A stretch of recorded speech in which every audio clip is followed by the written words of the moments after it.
You're listening to the Packernet Podcast Network.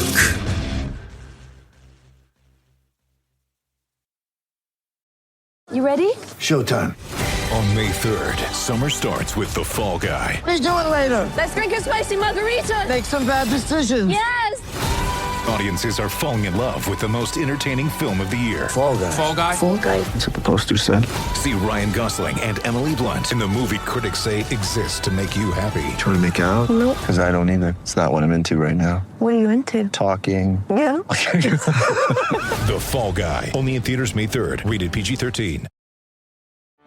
Get ready for the greatest roast of all time, the Roast of Tom Brady, a Netflix live event happening May 5th. Hosted by Kevin Hart, the 7-time world champion gets his cleats held to the fire by famous friends and frenemies on an unforgettable night where everything is fair game. Tune in on May 5th at 5 p.m. Pacific time for the Roast of Tom Brady, live only on Netflix. You feel this nervousness on the phone there? Sir, I've been trying to make an urgent phone call up there. I don't think it's something I want to do on an overseas phone. You gotta make some phone calls. Hang up the phone. Prank caller. Prank caller.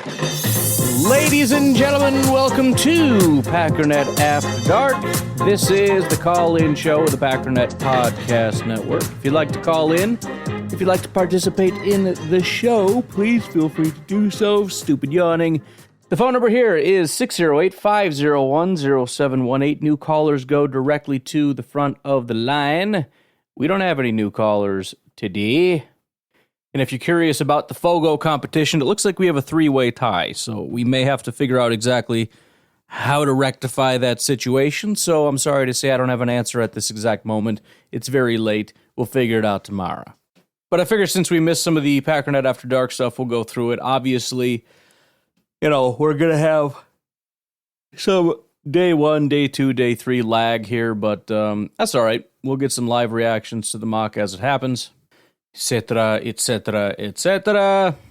But with that said, why don't we get started with Pedro? Hey, Ryan. What's up? It's Pedro right from the... What's up? So it's like midnight or something, and I was up for the piano. One hand, one more time. Good did his thing and surprised everybody. I'm not going to say I'm happy with the pick, but I know better than question you. He proved me wrong and him right like several times right now. So, yeah, just trust the guy. But I'm calling to say that about 2 months ago, you did a podcast where you made the robot made pick for you and as a Packer GM, and he picked Jordan Morgan on the first round. So, wow. Yeah. I'm glad you guys remember that stuff. Don't know if you remember, if you had somewhere here there in the computer. I can find the other picks that he made, but I'm pretty sure Good is using a robot or he's hacking his computer or something. So, yeah. Oh, no, one more thing. About what Good did, I was thinking, a lot of offensive players going in the first round, a lot of corners falling out. So I think he's probably thinking about trading up in the beginning of the second round or even in the first round. So let's see. Probably a lot of corners that he wasn't expecting to fell. So he's confident that he's going to still get out a pretty good DP. But yeah, I can't say I'm surprised. I'm not surprised. So talk to you soon. Yeah, so now that we know that corners, basically we just didn't draft any, no offense to the corner that we drafted as almost Mr. Irrelevant, but Gutekunst really didn't draft any corners, and so it's kind of, it's one of two things in my mind. Either number one, which it seems like most people are assuming, Gutekunst just loves our corners and didn't want to touch any, or number two, he didn't like any of the corners that were available. In other words, he would have taken XYZ corner, but they didn't make it. And so, yes, there were corners on the board like Cooper DeJean, but he wasn't interested in them. I don't know. I don't know which, but very, very odd. And you'd have to think if Gutekunst wanted corners, he would have gotten some corners. There was ample opportunity. He could have traded up and gotten guys like Terry and Arnold. He really was very close to within striking distance. Maybe he didn't like him that much, but he kind of liked him if he would have fallen, blah, blah, blah. I don't know.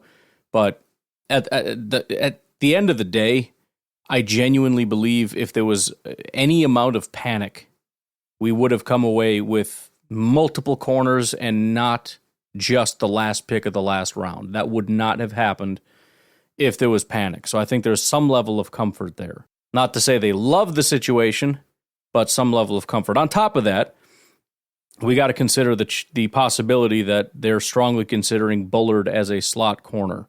So they feel as though they've gotten 2 corners in this draft. One of them they like a good amount in Bullard. And then, hopefully you have Stokes back healthy and playing better. If not, you feel relatively good about Valentine. I borderline, even though this is probably untrue, but I borderline feel similar about Valentine as I do Rasheed Walker. In terms of, it's fine. It seems like it's working. But I don't know if this is how I want it to be necessarily. Maybe that's a little unfair to Rasheed, but it's something to that effect. Ryan, what's up? It's Kyle from Madison. How are you, man? Happy draft day. The Packers just took Morgan.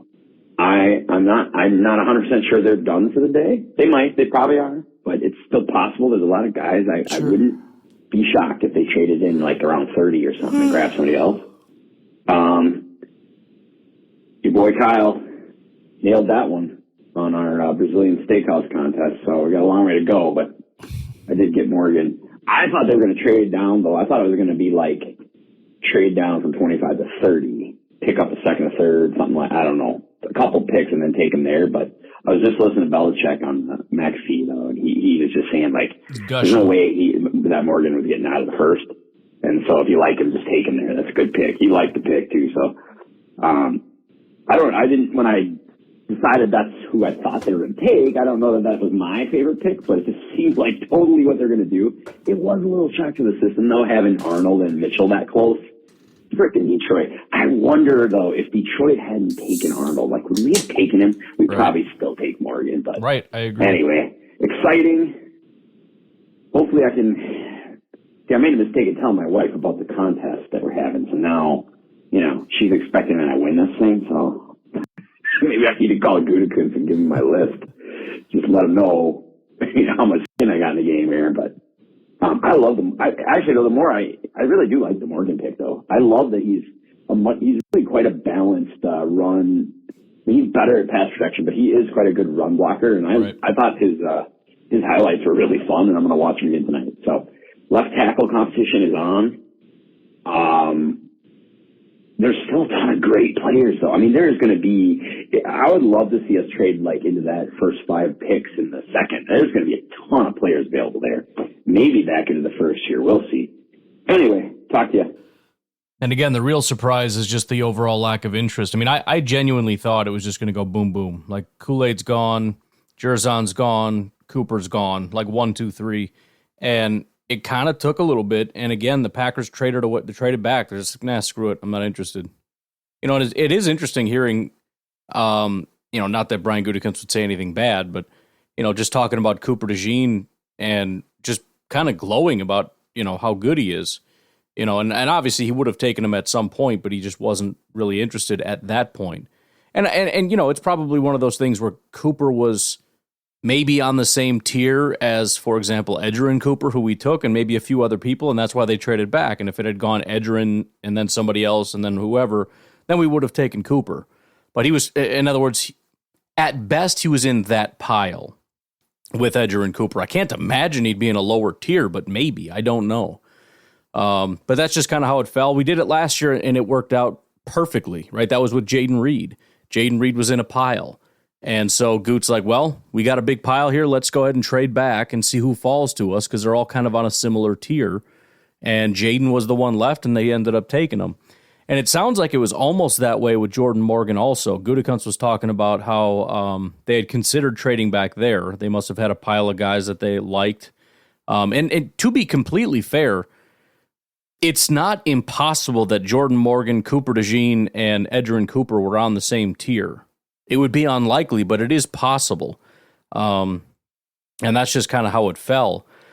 But, in that case, there's a good chance they would have traded up because you'd be real worried unless there's just that many guys on that tier. But they had talked about, maybe we trade back. We got a couple guys that we like, but Gutekunst is like, I don't want to screw around. It's just they like Jordan Morgan that much where it's like technically they're on the same tier, but I just can't stomach losing this guy. We got to go get him.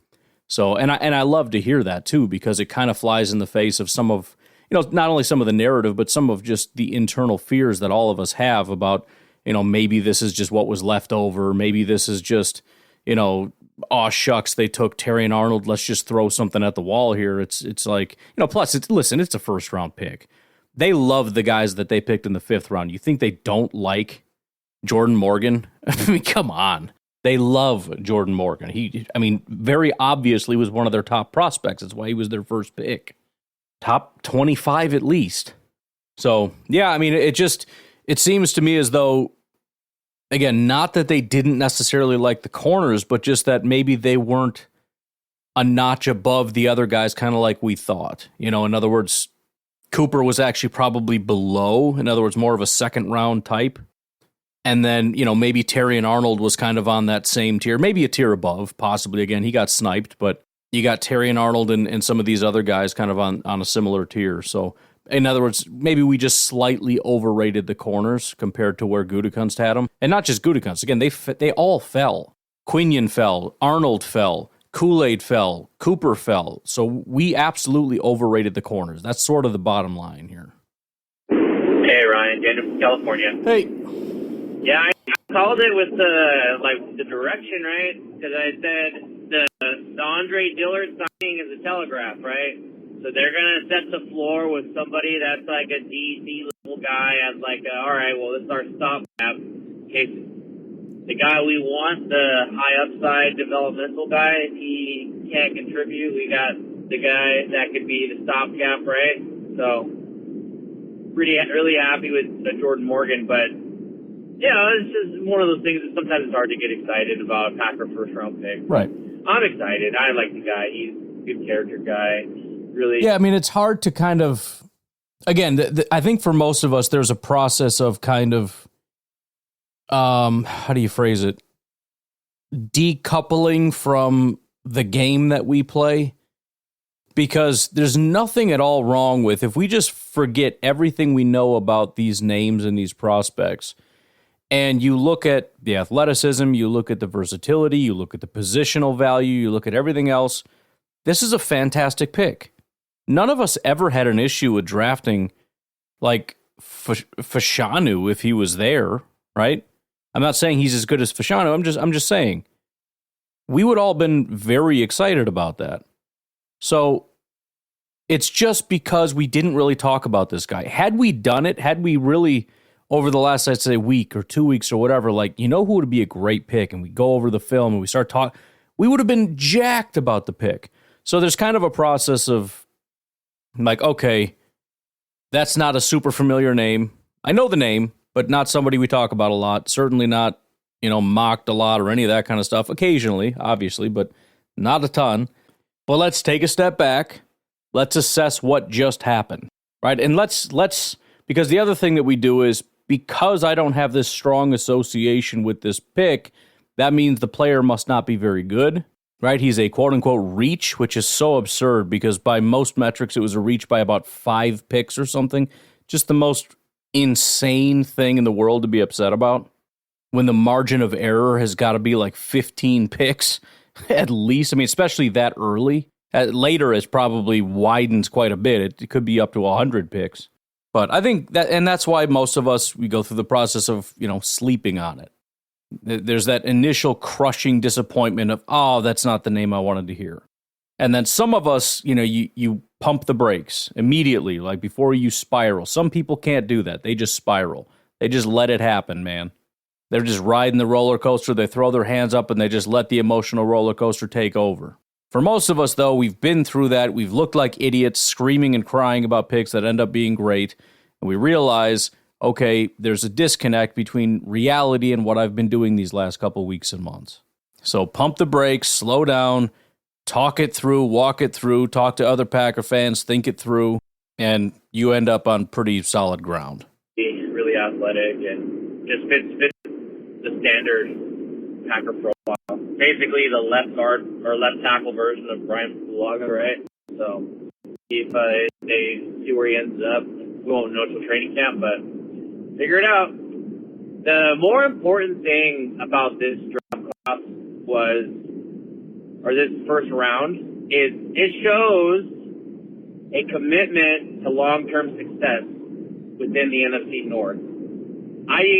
From what I've seen, I do not expect the Lions, the Bears, and the Vikings to be long-term competitive like the Packers. And there's a simple reason for that. The Bears, they have an opportunity to trade down a few spots to get a couple picks because they have a decent starting roster, right? But they got no depth. That's the problem. They have no depth. They have no guys they're developing to replace the talent they have, right? The Vikings, they have no depth. They have barely starters. Yeah, they're trading away their picks. They trade away half their picks from this year, to get two guys. And yes, they're two high floor guys. But where's your depth? The Lions, how did you get here?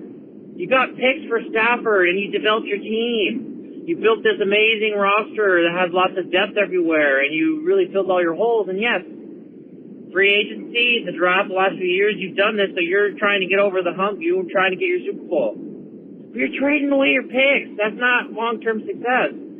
Yes, the Packers do that occasionally where they trade up and they give away their picks. The problem is we still walk away with the draft with 11 to 12, 13 picks every time.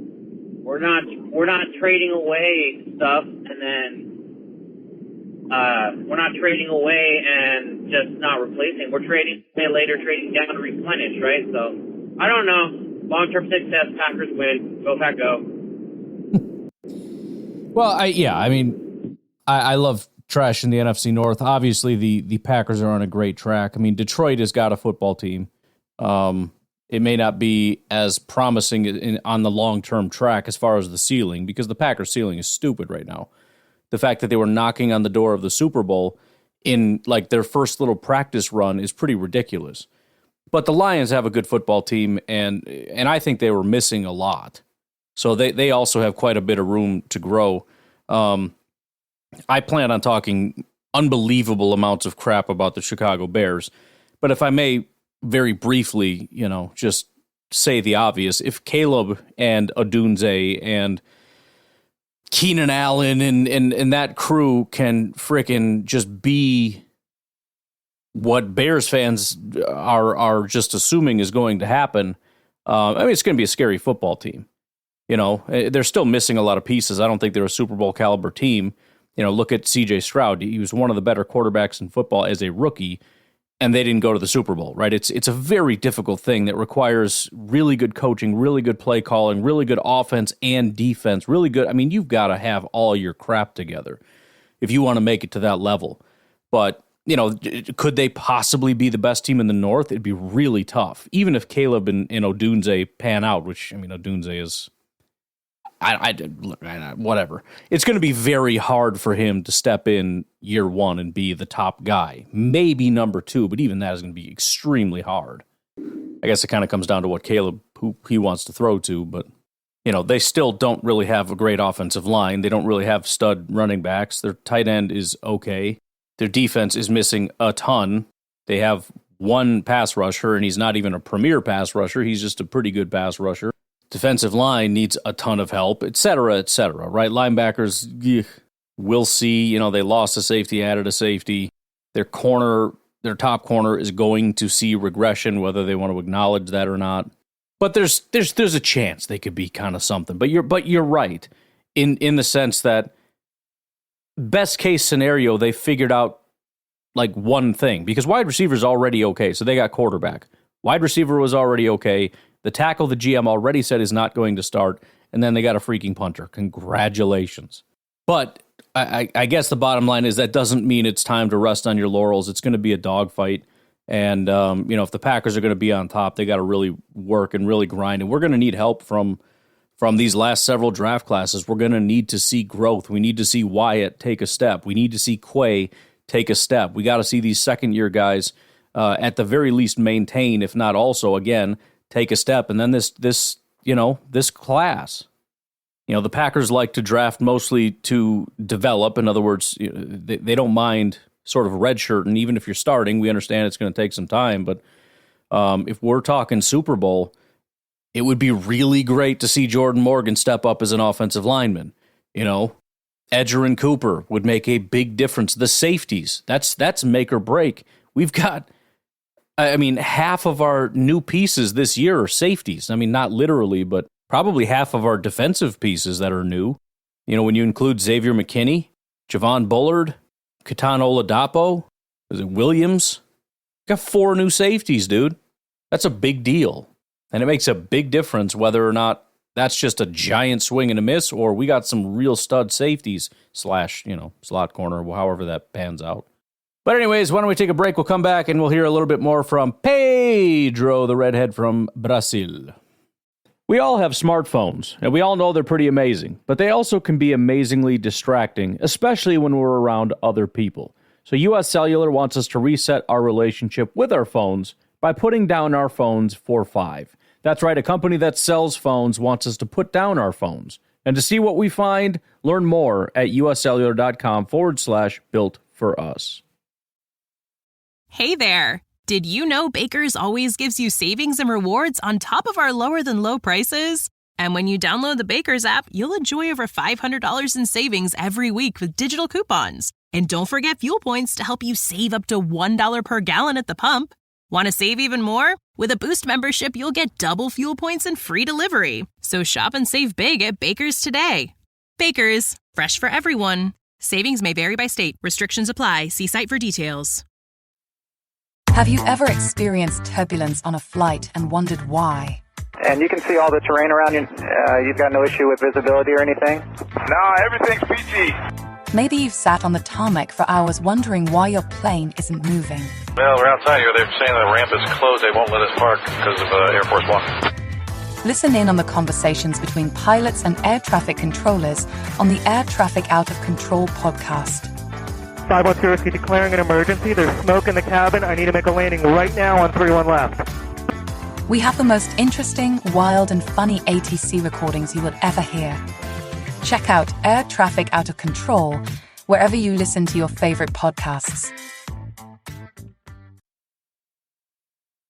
Hey, Ryan, it's me, Pedro, the red from Brazil, man. What's up, man? So, last night, first round of the draft was kind of crazy.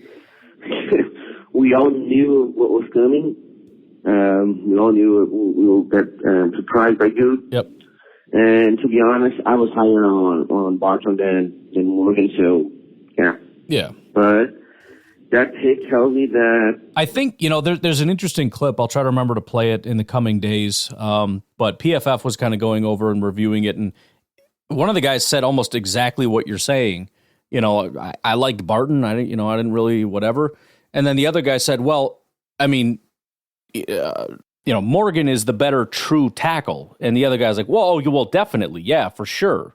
And so he's like, well, if you wanted a better true tackle, who would you rather have? Oh, well, then in that case, Morgan, In other words, which also kind of helped push me toward this thing of him being a true tackle. Not that the Packers necessarily disagree or agree with the assessment. But the idea is if you're looking for a versatile guy that you're probably going to play at guard or center, Graham Barton is your guy. If you want a true tackle, Jordan Morgan's that dude. And he might have been the last true tackle to be taken in terms of, this guy probably is going to start and be a starting left tackle in the NFL. Not to say he will be, but, there's kind of a line at or near our pick at tackle. Probably Morgan will play tackle. Yeah. Because I don't believe he would be a better guard than Barton. I could be wrong. Maybe I'm probably wrong, actually. But, I do think after Jude's interview when he said that Morgan could play 4 positions, that maybe he put him at tackle and kicks that come inside, or I don't know. I think we will shuffle a lot the offensive line, so I'll just trust the guy. He knows what he's doing. And yeah, talking about today, day 2 of the draft, I do expect the Packers to move up in the second round, like they did when they drafted Christian Watson. I don't know if they're going to really the top of the draft, but we still have pretty good players, especially on the defensive side. We have Coley McKinstry on the board. We have Newton. And I do believe there's one more that I'm missing here right now, but I do know we have like 3 players that are pretty good, even more actually. So yeah, I do think that at some point we'll trade up. And yeah, let's see. My guy, my 2 favorite corners right now are probably Coley McKinstry and Kim Hart. Yeah. So I do expect we draft one of them today. Yeah. So go Pack, go. Let's get our heart questions one more time today. Okay. Talk to you soon. Bye-bye. Well, that definitely happened. I mean, Hart fell quite a bit. I was holding out hope for quite a while, almost every round until he got drafted. I was hoping we'd end up getting Hart. There is a point for me, though, where when these guys fall far enough, it's like, I don't know if I want them anymore. I mean, that was several people where, I want them predicated on the idea that they're solid football players.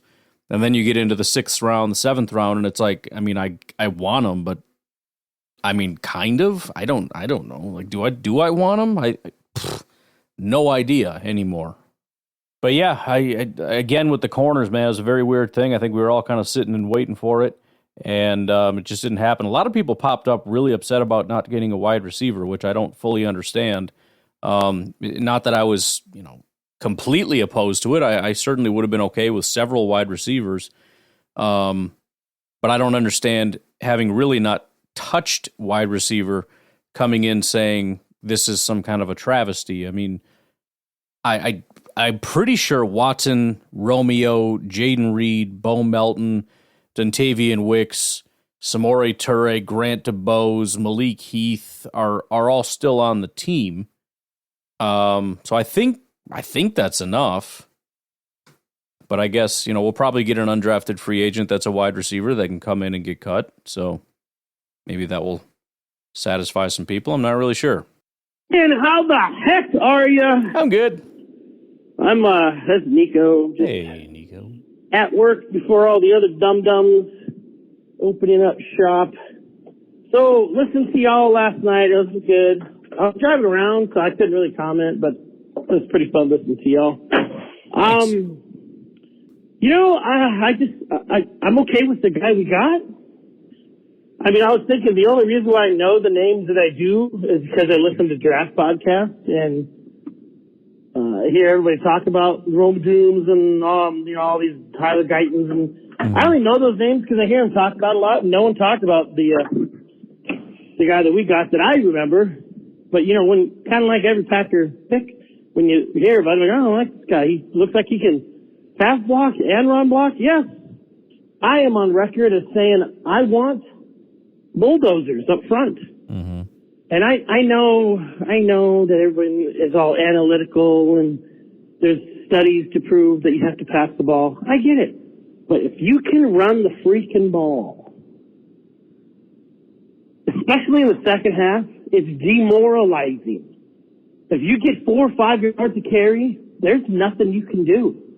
You just milk that freaking clock and you just pound. Yes, 3 yards in a cloud of dirt. I prefer 5 yards in a cloud of dirt. Okay. But if a team can do that, you can't beat them. You just can't. I don't care what statistic you throw at me. You can rush 5 yards to carry in the second half. You're done. Stick a fork in the other team. And plus, you can also throw the ball a little better because we all know. I mean, there's arguments. What opens up what? Does the pass open up the run? Does the run open up the pass? You could probably skew your statistics to make it say anything you want.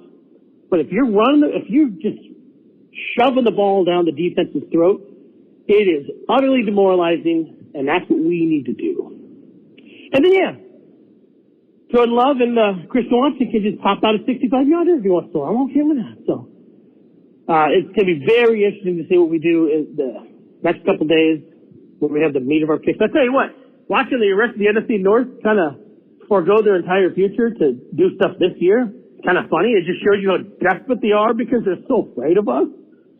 And I've already seen so much flexing by the Vikings and Bears fans online. We're going to be the number one now. I'm like, yeah. You guys do always win the offseason. I'll give you that. So, if only that mattered. So anyways, go Pack go. And, I'm ready to crank on my coffee machine here so I can actually wake up. And y'all have a great one. Well, not only did we get a guy that maybe could be considered a road grader, at the very least, he seems to be more promising as far as his run blocking. But let's not forget the overhaul that just took place with the running backs. I mean, A.J. Dillon is essentially it may not be week one, but is essentially our third string running back at like 250 pounds. We've got Marshawn Lloyd, RB2, that is what, 5'10", 220? Or is he 5'8", 220? It's something absurd, but he is a little frickin' bowling ball. And then, of course, RB1, Josh Jacobs, another absolute hammer at 5'10", 223. So we've got offensive, and by the way, Zach Tom, actually a pretty good run blocker. He was, and Elton Jenkins prior to last year, I mean, I don't know, he's struggling to kind of get his footing, but I mean, Elton Jenkins, it used to be Elton Jenkins and David Bakhtiari were the two guys that could pass block and run block.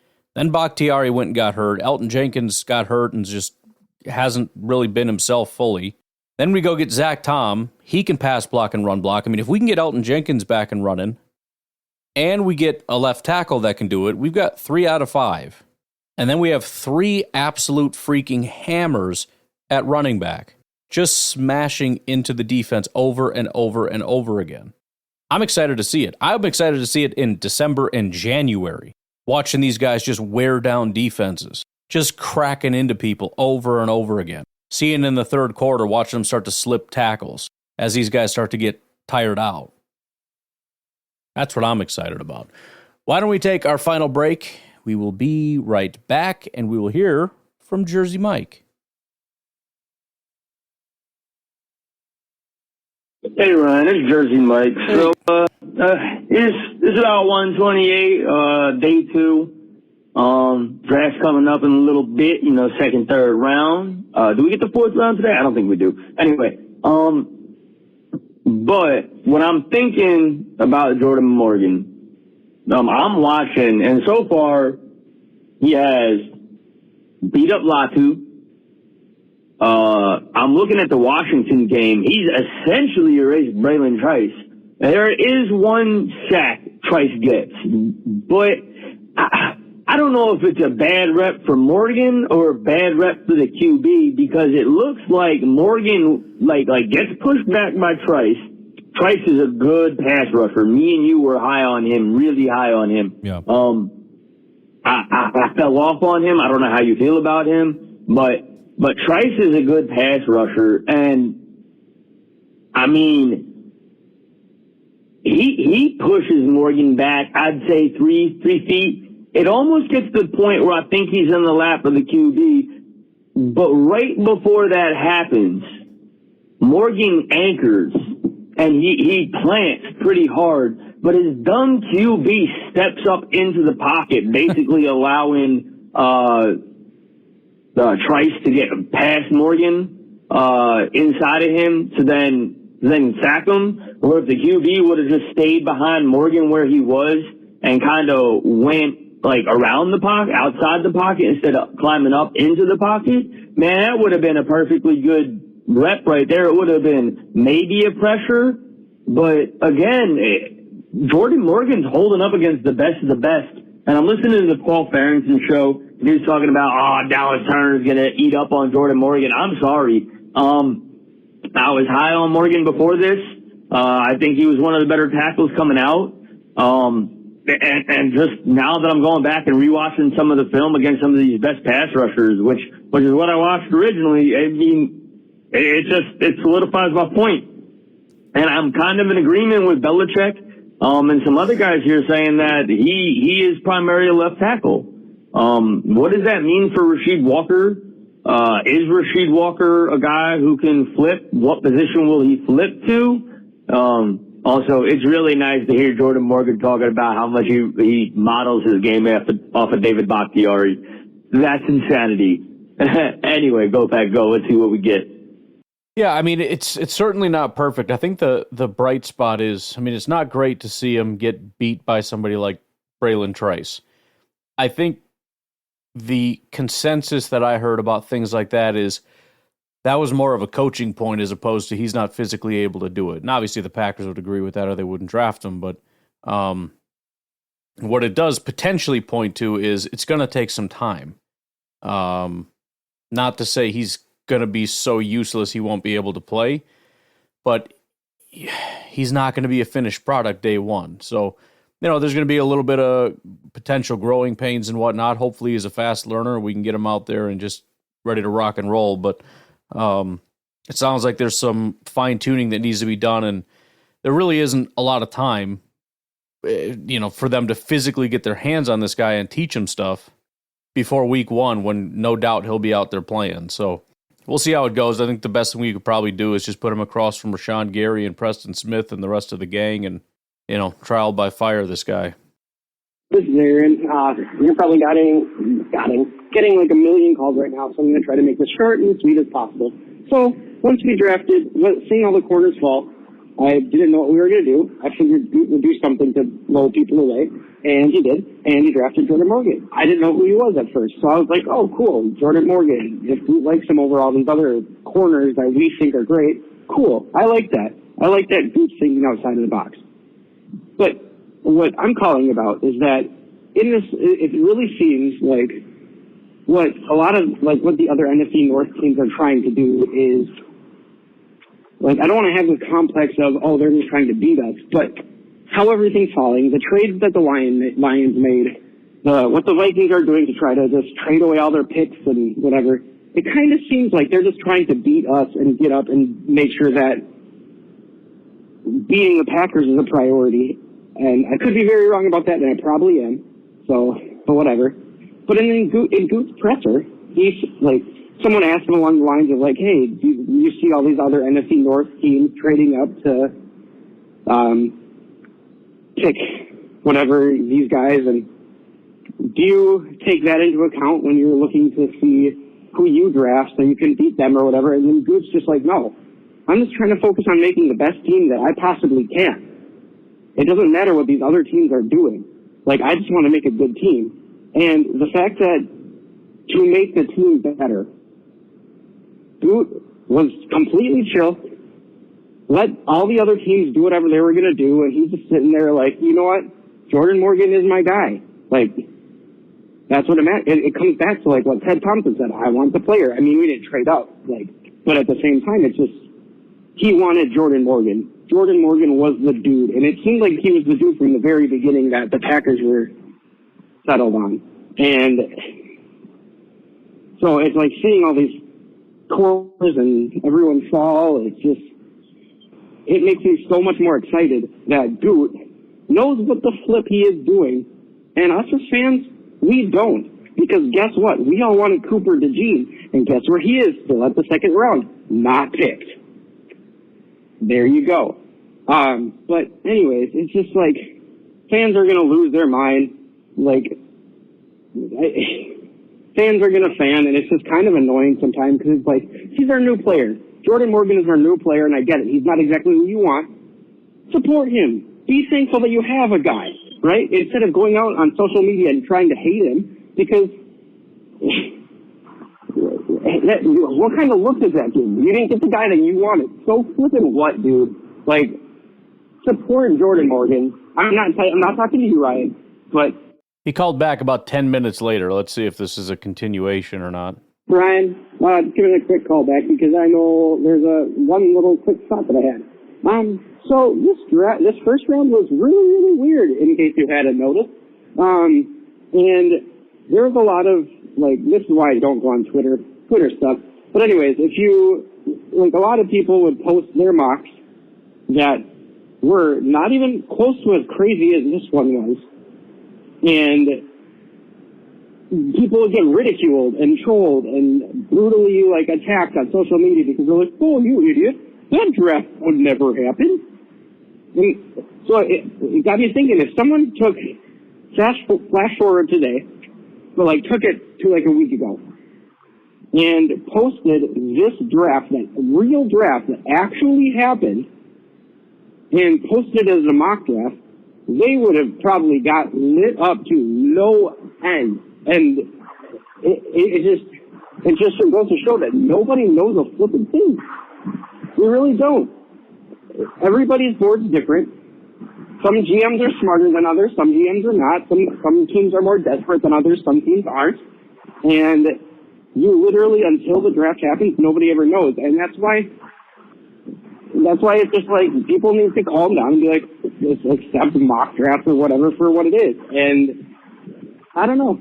I'm really excited about this prospect and how things turned out, because there's still a lot of talent left on the board. That is very, very surprising that it's still there. So I'm excited to see what Gutekunst is going to do with whatever we've got. I won't be able to come to your stream tonight, sadly. I got to go to school performances and stuff. So,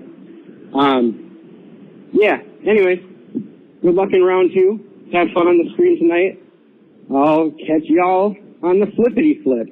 Yeah, man. I mean, again, I'm just kind of talking in circles here, but we don't know how things are going to pan out, and you have very limited options on how you can handle things. Number one, you can pretend you know how things are going to pan out, which is what Twitter is all about right now. People are mad at me about my Bears take because I'm supposed to assume that their first 2 picks are going to be the greatest in history. They got a punter that's going to be the greatest punter in history. They got a quarterback that's going to be the greatest quarterback in history, and they got a wide receiver that's going to be the greatest wide receiver in history. And to pretend that isn't going to happen is impossible. It's just the most psychotic thing in the world, right? It's impossible that's. I'm sorry, I have a memory that goes beyond 5 minutes. Has anybody ever heard of Kevin White or Trubisky or Fields or Darnell Wright? I don't give a crap how high these guys were on their consensus big board rankings or what all the draft analysts and experts said, because it's the same idiot experts that told me Darnell Wright was an elite tackle, that told me that Trubisky was going to be a franchise quarterback, that said Fields was going to be... I had people telling me Fields was going to be a franchise quarterback after 3 years of him playing like a giant butt sack. These people are morons, and I don't give a crap. How about that? So yeah, you can pretend you know everything and pretend either you know that everything's great or everything's awful, or you can acknowledge that we don't know, and then you have 2 options. You can say, I don't know, but I hate it and I'm going to be pissed and miserable. Or you can say, I don't know, but I'm going to focus on the positive. I'm going to get excited because it's the off season and there's no reason to do anything else. That's where most of us live. We get excited. Not because I know somebody's going to be great, but because for now I choose to believe it. Because you know what? This is a new game. We played a game before. It was called the draft game. We did mock drafts. We did fake scouting. We pretended we knew stuff. We got our rankings and our spreadsheets, and we did all this cool stuff, and we played a game.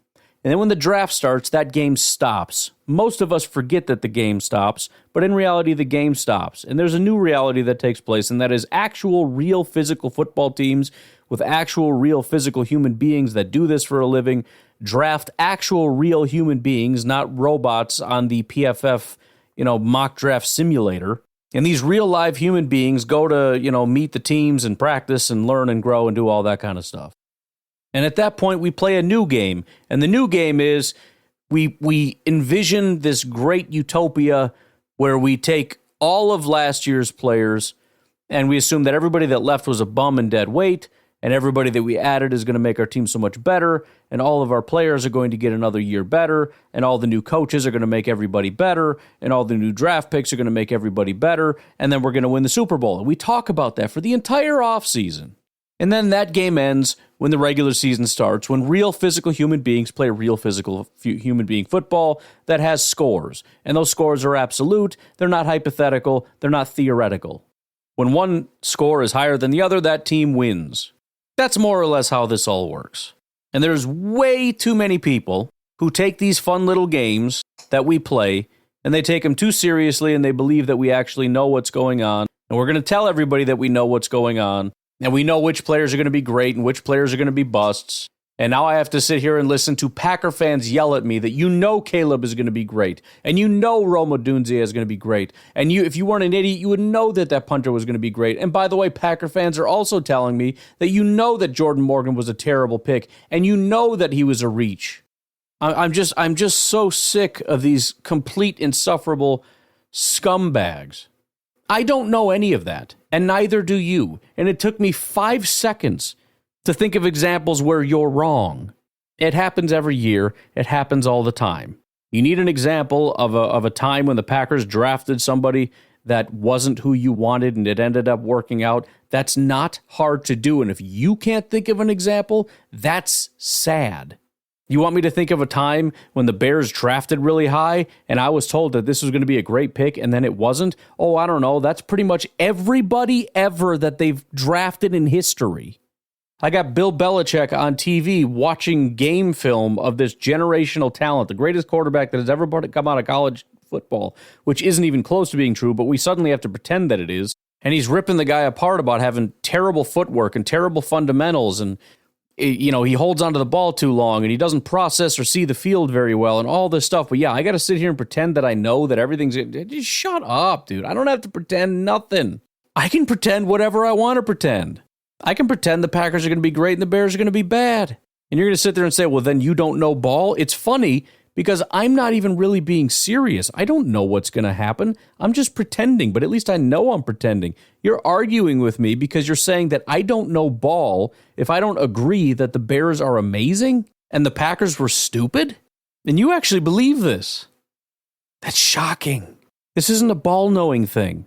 The only intelligence test here isn't how you feel about these players. It's whether you believe that you actually know what you're saying or not.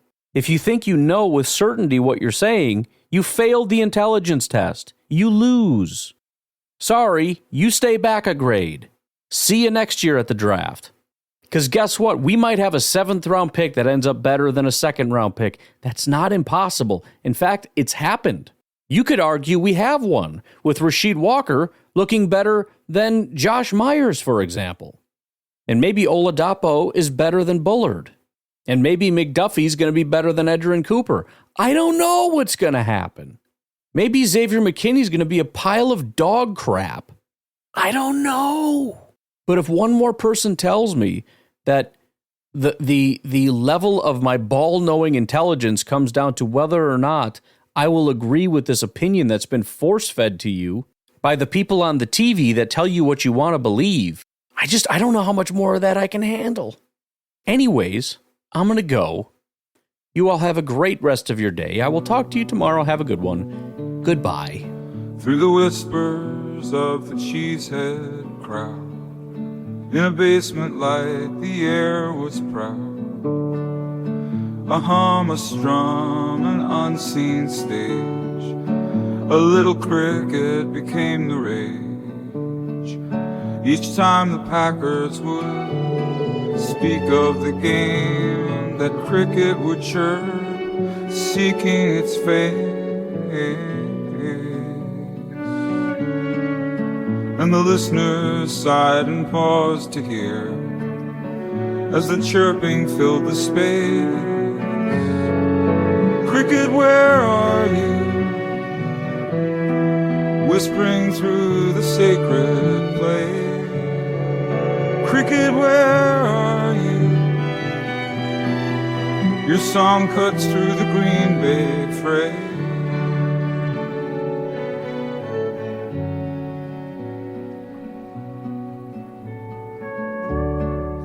In the quiet of the podcast breaks, tiny troubadour, no mistakes. Legends say it knew the score. Each chirp a tale of Packers lore. Banter stopped when it would start. Chirping rhythms, tiny heart.